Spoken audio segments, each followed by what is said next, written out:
2026 yilgi yangi Lada Vesta bu Rossiyaning avtomobil sanoatida muhim yangilik bo'ldi. Lada kompaniyasi bu modelni zamonaviy texnologiyalar, qulaylik va ishonchlilikni uyg'unlashtirgan holda taqdim etdi. Avtomobilning tashqi ko'rinishi yanada jozibali va aerodinamik dizaynga ega bo'lib, oldingi panjarasi kengroq, faralari esa LED texnologiyasiga asoslangan. Bu o'ziga xos ko'rinish unga zamonaviy va sportchi ruh bag'ishlaydi. Salon ichida esa sifatli materiallar, keng joy va yangi multimedia tizimi e'tiborni tortadi.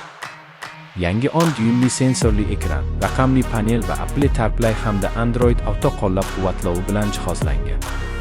Shuningdek, isitiladigan o'rindiqlar, avtomatik konditsioner va orqa kamera kabi qulayliklar ham mavjud. Texnik jihatdan 2026 Lada Vesta bir nechta dvigatel variantlarida taklif etiladi. 1.6 litrli benzinli dvigatel va 1.8 litrli kuchliroq versiya. Bu motorlar 5 yoki 6 pogonali mexanik uzatmalar qutisi bilan ishlaydi. Ba'zi modellar esa avtomatik transmissiya bilan jihozlanadi. Yoqilg'i tejamkorligi va past texnik xizmat xarajatlari uning asosiy afzalliklaridan biridir. Xavfsizlik bo'yicha ham Lada Vesta zamon talablariga javob beradi. ABS, ESP, old va yon xavfsizlik yostiqchalari, tormoz yordam tizimi kabi funksiyalar avtomobilni yanada ishonchli qiladi. Yangi Lada Vesta shahar haydovchilari va uzoq safarlar uchun mos, qulay va zamonaviy avtomobil sifatida ishlab chiqilgan. U nafaqat tashqi ko'rinishi, balki narx va sifat nisbati bilan ham xaridorlar e'tiborini tortmoqda.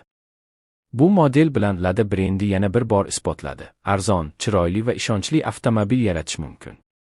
2026 Lada Vesta bu zamonaviy texnologiya va an'anaviy mustahkamlikning mukammal uyg'unligi.